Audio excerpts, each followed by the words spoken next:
할렐루야, 오늘은 복된 주일입니다. 예배는 우리를 만나기 위해서 찾아오신 하나님을 향한 반응이라고 하죠. 시편 150편에서는 그의 성소에서 찬양하라, 그의 능하신 행동으로 인하여서 찬양하라, 나팔소리로 찬양하라, 비파와 수금으로 찬양하라, 호흡이 있는 자마다 찬양하라, 이렇게 말하고 있습니다. 오늘 주일 예배 가운데 우리가 가진 모든 것을 다 동원하여 하나님 앞에 예배하는 은혜가 있기를 바랍니다. 그리하여서 하나님의 마음을 시원케 해드리는 예배자 되시기를 소망합니다.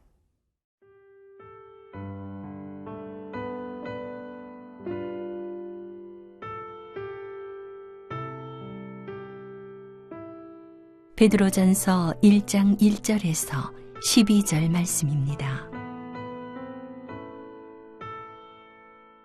예수 그리스도의 사도 베드로는 본도, 갈라디아, 갑바도기아, 아시아와 비두니아에 흩어진 나그네, 곧 하나님 아버지의 미리 아심을 따라 성령이 거룩하게 하심으로 순종함과 예수 그리스도의 피 뿌림을 얻기 위하여 택하심을 받은 자들에게 편지하노니, 은혜와 평강이 너희에게 더욱 많을지어다. 우리 주 예수 그리스도의 아버지 하나님을 찬송하리로다. 그의 많으신 긍휼대로 예수 그리스도를 죽은 자 가운데서 부활하게 하심으로 말미암아 우리를 거듭나게 하사 산 소망이 있게 하시며, 썩지 않고 더럽지 않고 쇠하지 아니하는 유업을 있게 하시나니 곧 너희를 위하여 하늘에 간직하신 것이라. 너희는 말세에 나타내기로 예비하신 구원을 얻기 위하여 믿음으로 말미암아 하나님의 능력으로 보호하심을 받았느니라. 그러므로 너희가 이제 여러 가지 시험으로 말미암아 잠깐 근심하게 되지 않을 수 없으나 오히려 크게 기뻐하는도다. 너희 믿음의 확실함은 불로 연단하여도 없어질 금보다 더 귀하여 예수 그리스도께서 나타나실 때에 칭찬과 영광과 존귀를 얻게 할 것이니라. 예수를 너희가 보지 못하였으나 사랑하는도다. 이제도 보지 못하나 믿고 말할 수 없는 영광스러운 즐거움으로 기뻐하니 믿음의 결국 곧 영혼의 구원을 받음이라. 이 구원에 대하여는 너희에게 임할 은혜를 예언하던 선지자들이 연구하고 부지런히 살펴서 자기 속에 계신 그리스도의 영이 그 받으실 고난과 후에 받으실 영광을 미리 증언하여 누구를 또는 어떠한 때를 지시하시는지 상고하니라. 이 섬긴 바가 자기를 위한 것이 아니요 너희를 위한 것임이 계시로 알게 되었으니, 이것은 하늘로부터 보내신 성령을 힘입어 복음을 전하는 자들로 이제 너희에게 알린 것이요 천사들도 살펴보기를 원하는 것이니라. 오늘부터 베드로전서 큐티가 시작됩니다. 베드로전서는 초대교회에 고난당하는 성도들을 위하여서 격려하기 위해서 쓰여진 편지입니다. 당시 초대교회 교인들은 예수님을 주로 믿는다는 이유 때문에 핍박을 받고 여기저기 흩어져 살 수밖에 없었습니다. 그들은 정든 고향을 떠나야 했고 또 안락한 집과 직장을 포기해야 했고 심지어는 가족이나 친구들과 이별하여야 했습니다. 베드로는 그들에게 위로와 소망을 주기 위해서 격려하고 있습니다. 1절과 2절입니다.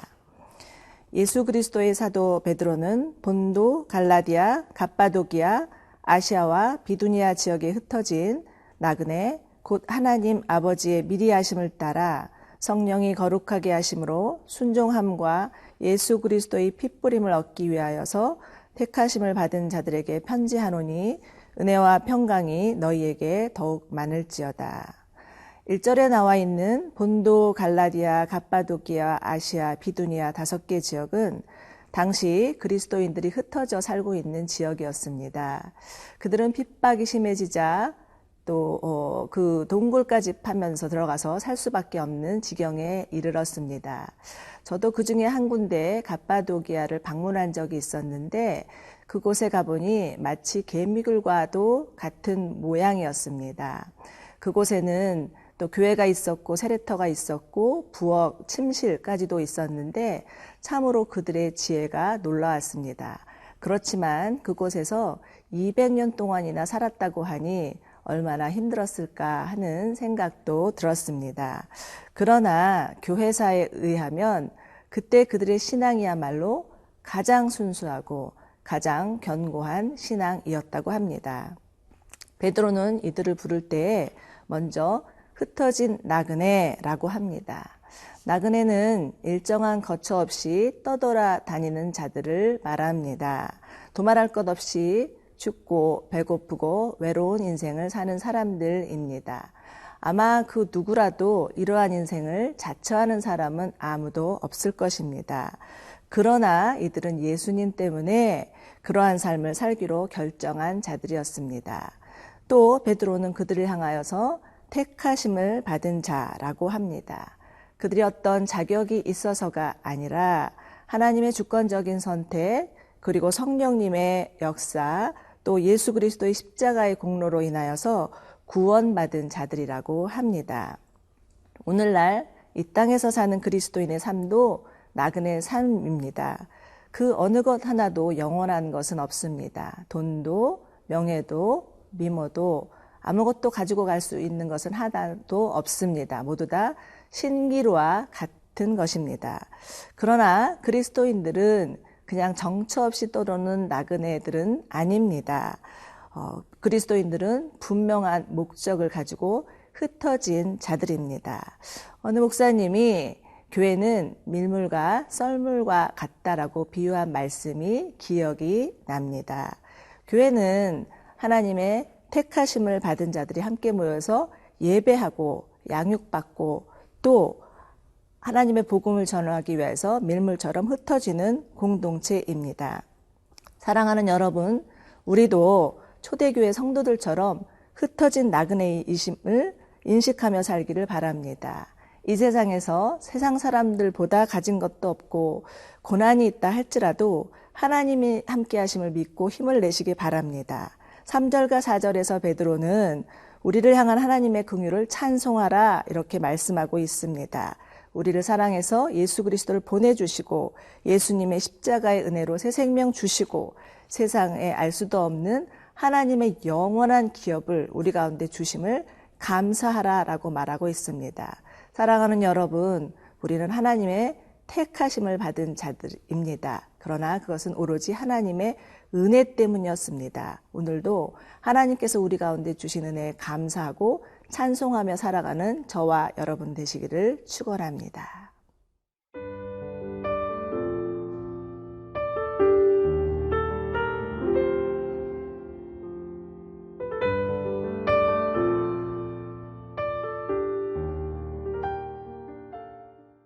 베드로의 편지를 읽는 초대교회 성도들은 예수님을 직접 목격한 자들은 아니었습니다. 그러나 그들은 진심으로 예수님을 사랑하는 자들이었습니다. 8절과 9절입니다. 여러분은 그리스도를 보지 못하나 사랑합니다. 지금도 여러분은 그분을 보지 못하지만 믿고 말할 수 없는 영광스러운 기쁨으로 즐거워합니다. 이는 여러분이 믿음의 결과로 영혼의 구원을 받기 때문입니다. 이들은 예수님을 본 적은 없지만 예수님을 믿음으로 구원받은 자들이었습니다. 육신의 눈이 아닌 믿음의 눈으로 예수님을 본 자들이죠. 예수님이 부활하신 후 제자들을 찾아오셨을 때 때마침 그 현장에는 도마는 있지 않았습니다.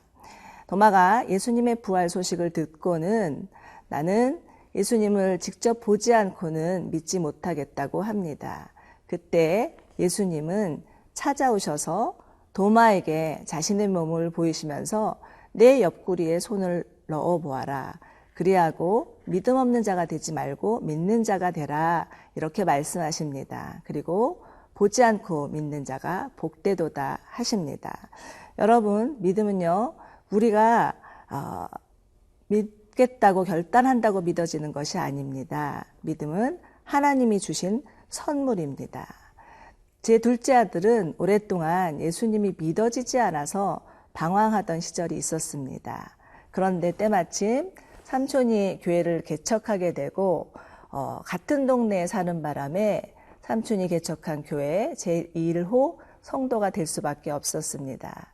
믿음이 있어서가 아니라 삼촌을 도와야 되겠다는 마음에 꼬박꼬박 예배를 참석하고 또 교회 봉사를 하였는데 예배 드리면서 어느 순간 그 말씀이 믿어지고 그 말씀 때문에 눈물이 나고 정말 하나님 앞에 신앙 고백을 하며 세례까지 받는 은혜가 있었습니다. 여러분, 믿음은 하나님이 주시는 신비한 은혜입니다. 그런데 이러한 하나님의 은혜가 우리 가운데 전달되기까지는 하나님의 깊으신 경륜의 역사가 있었습니다. 10절을 보시기 바랍니다. 하나님께서 우리를 구원하시기 위하여서 수많은 선지자들을 보내시고 그들을 통하여서 말씀을 부지런히 연기하게 하시고 사람들에게 알리셨습니다. 여러분, 창세기부터 요한계시록까지는 하나님의 구원 역사입니다.